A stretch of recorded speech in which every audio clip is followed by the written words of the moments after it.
The debate surrounding Devin Haney's rise after becoming a three-division champion has ignited a firestorm across the boxing community, and the question that keeps echoing louder with every headline is whether his resume now surpasses that of Gervonta Tank Davis.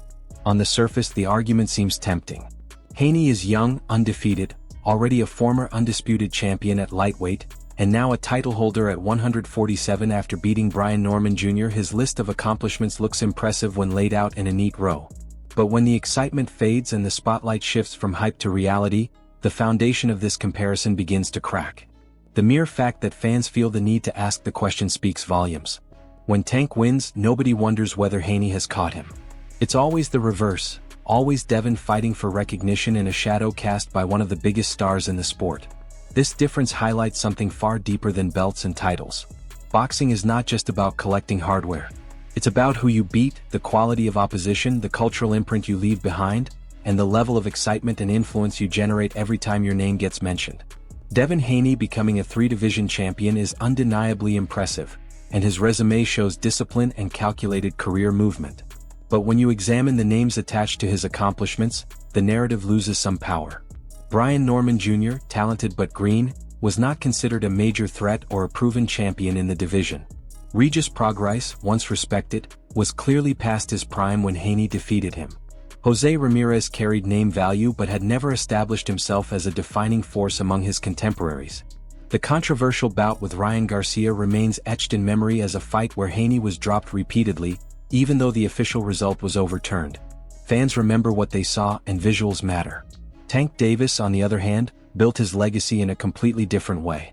Not only has he become a multi-division champion, but he did it while becoming the face of boxing in America. When Jake Paul's fight fell apart, the first names discussed as replacements were Gervonta Davis and Terrence Crawford. Tank's presence alone was powerful enough to keep major events alive. Anthony Joshua, a heavyweight icon, eventually stepped into that slot, but the idea that Tank was considered shows the magnitude of his drawing power. Devin Haney could never have been in that conversation, not because he lacks talent, but because his impact on the sport does not command that kind of global attention. Influence matters. Financial pull matters. Cultural relevance matters. Tank Davis fills arenas, sells pay-per-views, and generates conversation every time he breathes. His fights trend worldwide, whether he is knocking out Rolly Romero, dominating Mario Barrios, or simply announcing a future opponent. Fans and critics alike tune in because Tank brings drama and unpredictability. You can question his resume, you can criticize matchmaking, but you cannot deny that every time he steps into the ring, the world watches. Devin Haney, despite his achievements, does not produce the same electricity. His victories are often discussed by analysts and hardcore fans, but Tank captivates the general public in a way only a handful of fighters ever manage. What truly separates them is the caliber of champions Tank has beaten in the same division Haney now occupies. At 147, Haney has one win over Brian Norman Jr. Tank has already beaten Mario Barrios and Rolly Romero, both title holders. If Barrios loses to Ryan Garcia, Tank will have beaten 3 champions in that division before Haney has even settled into it. That kind of dominance cannot be overlooked. It reinforces the idea that Davis is operating on a different tier, not just collecting belts but shaping divisions. Another crucial factor in this debate is perception. When Tank fights, nobody questions whether winning elevates him. He is the benchmark. He is the one everyone else is measured against. When Devin wins, fans immediately ask whether he has finally reached Tank's level. The dynamic itself proves the hierarchy. Tank's popularity stretches beyond boxing purists into mainstream culture. His knockouts become viral sensations, his press conferences spark memes, and his rivalries carry genuine heat. Devin Haney has skill and discipline, but he has not become a cultural figure. He is respected, yet he is not feared, not idolized, not demanded by audiences in the same way. Haney's supporters argue that accomplishments should be measured strictly through titles. But even then, the strength of those titles matters. Undisputed status at lightweight was impressive, yet many still question whether the division's most dangerous fighters were avoided or unavailable. Meanwhile, Tank has built his brand fighting opponents who offered real threat and excitement, creating highlight moments that will live in boxing history. Fans remember destruction. They remember impact. They remember moments that shake arenas and silence crowds.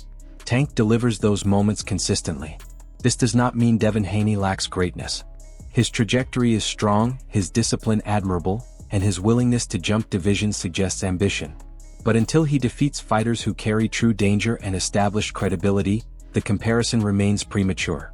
If he beats Ryan Garcia convincingly, if he unifies belts at welterweight, if he creates unforgettable performances that resonate beyond scorecards, then the conversation may shift. For now, however, the gap in cultural significance and competitive resonance is undeniable.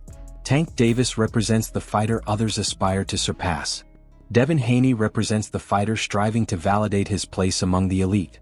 The difference is not in belts alone, but in aura, legacy, and the emotional reaction each man generates when his name is spoken. So now the question turns to you. Has Devin Haney truly built a resume that challenges Gervonta Davis? Or is this comparison driven more by fan enthusiasm than reality? Does accomplishment mean titles alone, or does impact on the sport matter just as much? Let me know what you think in the comments. If you enjoyed this breakdown and want more powerful boxing narratives and analysis, make sure to like the video, subscribe to the channel, and hit that notification bell so you never miss an update. The conversation continues and the debate is far from over.